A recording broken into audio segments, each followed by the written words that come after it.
gentlemen, it's time to ask your daddy. Oke, jadi seperti biasa bahwa Twitter akan bertanya tentang mitos-mitos antara pria dan wanita. Dan itu sekarang sudah dipegang sama Denny, ya kan. Juga Vicky juga boleh.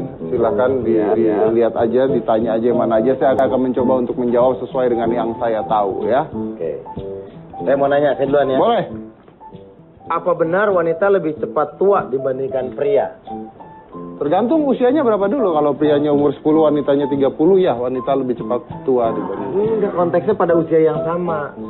Pada usia yang sama, bukan batasan. Oh, pertanyaannya berarti salah. Mention dulu ke dia nih, salah nanya. Siapa yang nanya itu? Rio Dana. Salah. Yang benar pertanyaannya apakah benar wanita terlihat lebih tua dibandingkan pria? Gitu. Biasanya yang terjadi adalah ketika sudah menikah dan ketika sudah melahirkan, ya. Ketika sudah melahirkan, biasanya, nah ini kan orang-orang biasanya kan berpikir bahwa setelah melahirkan akhirnya terus terlihat lebih tua, lebih apa, itu tidak benar. Yang biasanya terjadi adalah setelah melahirkan terus wanita ngurus anak dan sebagainya, rupa ngurus diri sendiri. Jadi akhirnya terlihat lebih tua. Yang benar adalah wanita lebih cepat dewasa dibandingkan pria. Jadi kalau Anda lihat tuh anak-anak SD, SMP, itu yang wanita sudah lebih dewasa, yang cowoknya masih main di kali biasanya seperti itu. Apa yang Om Deddy lakukan pertama, apa yang Om Deddy lihat pertama di saat Om Deddy ketemu wanita? Kakinya. Dari saya dulu udah bilang kakinya. Dari dulu berkali-kali saya bilang kakinya. Masa kaki? Ya mau secantik apa, kaki harus nempel tanah. Kalau cantik dia ngambang, jangan deh. Iya. Serem. Dari Apri Nalim. Om Deddy gimana caranya naklukin cewek yang cuek versi Om Deddy? Ceweknya cuek. Cara naklukinnya gimana? Maknya cuek juga nggak? Maknya cuek. Pokoknya ini keluarga cuek, bapaknya cuek. Maknya nggak peduli, bapaknya nggak peduli, anaknya cuek. Gitu. Terus lu ngapain pacaran sama dia kalau kayak begitu? Gimana sih? Nggak, tenang. Masih banyak wanita-wanita lain yang tidak cuek di dunia ini. Vicky, itu. Ayo Mbak Vicky. Mitos orang yang punya bulu atau rambut yang lebat, hormon gairahnya lebih tinggi. Nah, yang dikit bahkan nggak ada bulu atau rambut gimana dong? Oke.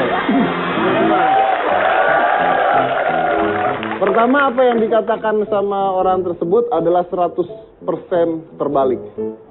Karena pria-pria, sebenarnya Anda boleh Google, boleh cari dan sebagainya. Tapi beda kalau saya botakin, memang saya cukur ya. Iya. Memang saya cukur. Tapi ada orang-orang pria yang memang botak tidak dicukur, ya. Dan pria-pria yang botak tidak dicukur itu disebut dengan Superman hormon atau hormon Superman. Kenapa bisa botak? Karena hormon testosteronnya terlalu tinggi. Dan hormon testosteron terlalu tinggi artinya gairahnya lebih tinggi, artinya seksualnya lebih tinggi dan lebih pria biasanya. Lebih pria. Jadi justru yang rambutnya panjang-panjang itu yang biasanya, rambutnya panjang-panjang, lemas. Sekarang gue tahu kenapa Opi kumis bininya banyak. Nah, itu. Tapi saya nggak bicara bulu di dada, saya bicara kerontokan rambut saja karena hormonnya tinggi, jadi rambutnya rontok. Silakan Vicky, masih ada? Tadi saya sempat baca tuh, apa benar cewek yang badannya tinggi susah dapat jodoh katanya? Menurut survei, saya pernah baca menurut survei benar. Kenapa? Tergantung di mana dulu. Kalau di Asia, cewek-cewek yang badannya tinggi memang agak susah dapat jodoh karena pria-pria di Asia biasanya tidak tinggi. Jadi kalau ceweknya tinggi ya, contoh gini lah, misalnya Vicky Su jalan sama Anu, kayak bawa topeng monyet. Tapi kalau di luar, tidak bermasalah.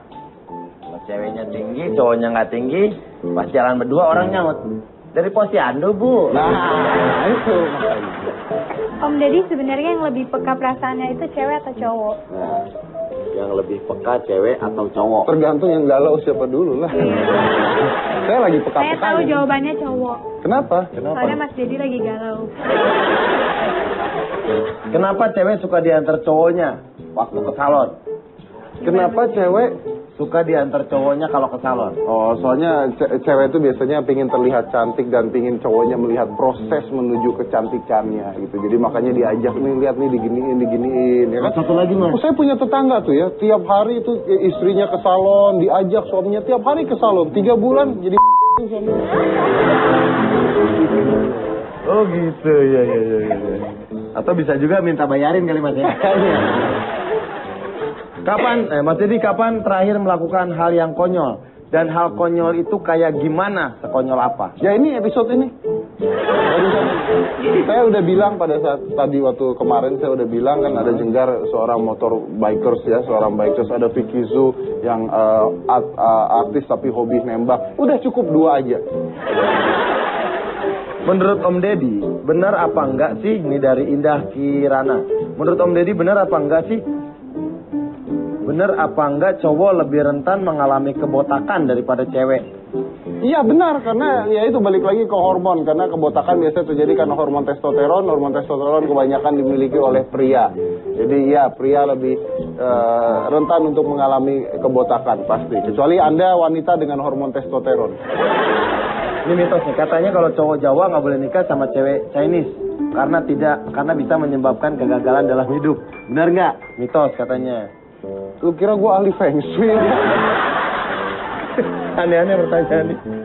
Ya udah gitu Mas. Oke, nah tapi ini saya mau bicara juga tentang fakta. Jadi ini kita ngasih penelitian kepada penonton di situ bahwa ini banyak sekali yang mengatakan bahwa seorang pria itu otaknya hanya memikirkan tentang seks. Ya, bahkan ada yang mengatakan bahwa dalam setiap 7 detik pria itu memikirkan tentang seks. Itu ada mitos yang mengatakan seperti itu. Tapi ada penelitian di sebuah institut, menurut Kinsey Institute, 54% pria memikirkan tentang seks setiap hari, 43% pria mempertimbangkan berapa kali sebulan atau seminggu, sementara 4% memikirkan seks dalam waktu lebih dari sebulan. Jadi sebenarnya tidak melulu hal seperti itu yang dipikirin. Terus ada juga yang mengatakan bahwa pria itu lebih tidak mudah berkomitmen dibandingkan wanita. Jadi maksudnya pria kalau pacaran tidak mau nikah atau tidak mau serius dan sebagainya. Mau pacaran. Salah. Karena pria memiliki komitmen dengan wanita pada tingkat yang sama. Ya, isu komitmen ini hanya bersumber dari 20% pria memiliki masalah dengan komitmen. Cuma 20% pria. Dan wanita pun 20%-nya memiliki masalah dengan komitmen. Jadi pria itu sama dengan wanita, dia ketika menemukan wanita yang tepat, dia akan berkomitmen. Jadi wanitanya tepat dulu apa enggak? Kalau nggak tepat ya ngapain berkomitmen? Bener kan? Oke. Terus ada lagi satu yang mengatakan, nah ini banyak, ini hoax yang banyak mengatakan bahwa wanita itu multitasking, sedangkan pria itu tidak multitasking. Multitasking artinya wanita bisa melakukan pekerjaan berbarengan bersamaan, sedangkan pria tidak bisa melakukan pekerjaan bersamaan dengan berbarengan. Salah. Tidak ada yang namanya multitasking di dalam hidup manusia. Semua manusia bisa multitasking. Anda tidak percaya? Anda bisa jalan sambil ngupil, itu sudah multitasking. Ya, benar dong? Benar. Dua hal. Dan yang terakhir, sebuah mitos mengatakan bahwa pria melihat wanita hanya dari penampilannya saja. Jadi cuma outer looks-nya doang yang dilihat, dalamnya tidak dilihat. Biasanya seperti itu. Memang kalau ini saya percayanya seperti ini. Namanya orang melihat pasti yang pertama kali dilihat luarnya dulu. Nggak mungkin kan yang dilihat dalamnya dulu. Jadi orang mengatakan yang penting dalamnya baik. Dalamnya baik tapi luarnya juga harus dirawat, betul kan? Kalau nggak mungkin kelihatan dalamnya dulu. Bagi pria, kecantikan seorang wanita adalah suatu hal untuk dilihat. Ya. Tapi hanya visual pada rangsangan. Nah, jadi hanya visual pada rangsangan. Looks depan tuh hanya visual pada rangsangan. Sama aja makanan. Kalau Anda nasi goreng dikasih tomat, dikasih macam-macam dan sebagainya buat rangsangan nafsu makan. Jadi itu hanya rangsangan doang. Tapi stimulus yang paling penting dan dapat mencapai hati dan pikiran seorang pria pada seorang wanita adalah kecerdasan, rasa humor dan memiliki jiwa penyayang. Jadi wanita gitu. Jadi intinya adalah luar dalam harus baik. Mau pria atau mau wanita, luar dalamnya harus baik. Itu saja. Oke. Setidaknya ada yang disampaikan untuk Anda semua, bisa memberikan suatu hal yang baru. Dan terima kasih banyak sudah hadir di sini. Ya, terima kasih banyak Vicky, terima kasih banyak sudah hadir di sini. Dan mungkin saya tutup saja dengan satu hal. Kalau kita bicaranya tentang wanita, ini ada wanita-wanita cantik yang hebat. Jadi menurut saya, cantik saja tidak cukup, harus berkualitas. Saya Deddy Corbuzier, inilah Hitam.